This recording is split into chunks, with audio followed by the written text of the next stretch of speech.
Hello student, आज हम अपना जो फर्स्ट चैप्टर था कविता आजाद परिंदे सादा वालम के द्वारा लिखी गई, उसके अंतर्गत हम आओ करे 1, 2, 3 जो आपको CW में मतलब क्लास वर्क में भी आपको बताएंगे और साथ ही साथ आपको उसको होमवर्क में भी करना है ना।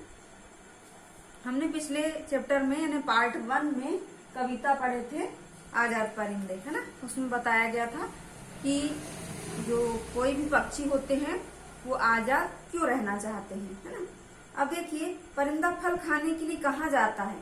तो बाग बगीचे में जाता है। सेकंड है इसका क्वेश्चन, परिंदा किसका पानी पीता है? झरने का पानी पीता है। अपनी मर्जी के फल खाऊं का क्या आशय है? इसका मतलब है कि मनपसंद फल खाना। आजाद परिंदा कविता के लेखक कौन हैं? तो इसके लेखक हैं सादा बालम खान, जो कि बच्चों के लिए कविता और कहानियां लिखते हैं।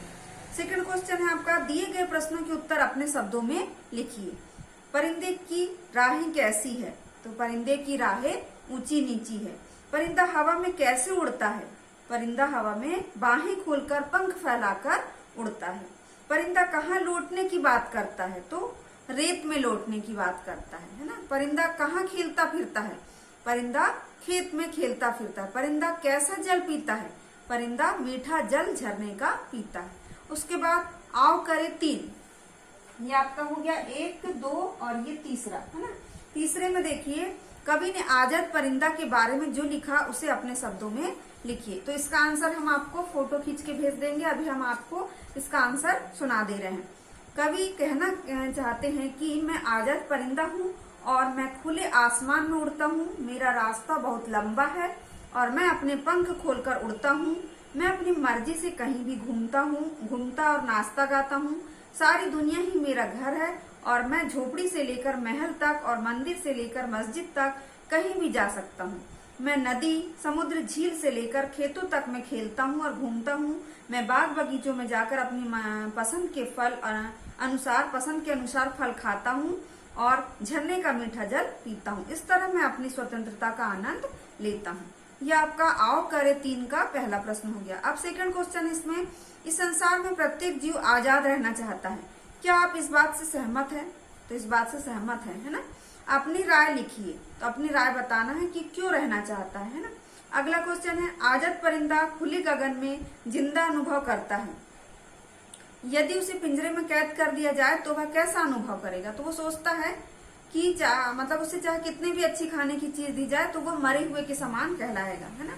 तो इसका जो सेकंड है आओ करे 3 के अंतर्गत दूसरा और तीसरा प्रश्न जो है अपने अनुसार आप आंसर लिखेंगे। एक बार हम कविता को के कवि के बारे में बता देते हैं आपको। सादा बालम एक युवा कवि है यानी यंग कवि है। 10 जुलाई 1988 को अलीगढ़ में जन्मे आलम बच्चों के लिए कविता और कहानियां लिखते थे। उनकी रचनाएं अनेक पत्र पत्रिकाओं में प्रकाशित हो चुकी है। उन्होंने स्नातक तक शिक्षा प्राप्त की। स्नातक मतलब 12वीं के बाद जो 3 क्लास पढ़ते हैं उसको बोलते हैं स्नातक। कविता लेखन के लिए इन्हें कई पुरस्कार मिल चुके हैं। उत्तर प्रदेश हिंदी संस्था के उमाकांत मालवीय युवा सम्मान के अलावा इन्हें भारतीय बाल कल्याण संस्थान कानपुर द्वारा भी इनके रचनात्मक लेखन के लिए सम्मानित किया जा चुका है ना। और इस पिंजरे मतलब इस आजाद परिंदा जो है उस कविता में हमने क्या पढ़े थे, खुले गगन में जिंदा हूं मैं।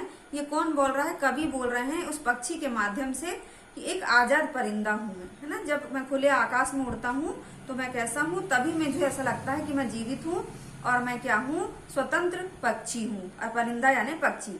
ऊंची लंबी मेरी राहें उड़ू हवा में खोले बाहें। मैं ऊंची लंबी राहों में उड़ता हूँ और हवा में खोलकर बाहों को उड़ता हूँ। घूमू टहलू जहां भी जाऊं, कहीं भी उछलू कूदू नाचू गाऊं, किसी तरह का ना भी डर, सारी दुनिया अपना घर। क्योंकि मैं क्या हूँ? खुला हूँ, है ना। खुले रहने के बाद वह आजाद अनुभव करता है। कभी दूर तो कभी बगल में, कभी झोपड़ी कभी महल में, मंदिर मस्जिद व गुरुद्वारे, नदी समंदर झील किनारे, कभी लौटता हूँ रेत में, कभी खेलता फिरू खेत में, बाग बगीचे में जाऊं, अपनी मर्जी के फल खाऊं, झरने का मीठा जल पीता, इसी तरह मैं हर दिन जीता। ऐसा कौन कह रहा है? पक्षी कह रहा है। लेकिन इसमें कवि जो है सादा वाला वो पक्षी के माध्यम से अपने आप को बता रहे हैं। अब इसमें जितने भी कठिन शब्द आए जैसे परिंदा यानी पक्षी, राह यानी रास्ते, बगल यानी पास, है ना, ये सबको आपको अपनी कॉपी में लिखना है। उसके बाद जीवन परिचय सादा वालम का एक के बाद एक पॉइंट करके और फिर बाद में ये बुक में टिक लगा लेना है ना। जो क्वेश्चन आपको कॉपी में करने बोले हैं शब्दार्थ और जीवन परिचय उसको आपको कॉपी में करना है। बाकी ये जो आओ करे 1, 2 जो है आपको बुक में ही करना है। 3 का आंसर आपको कॉपी में लिखना है। तो आज की कक्षा बच्चों यही समाप्त करने से पहले हम आपको एक बार पुनः दोहरा दे रहे हैं कि आपको आओ करे 1, 2, 3 होमवर्क में भी करना है। धन्यवाद बच्चों।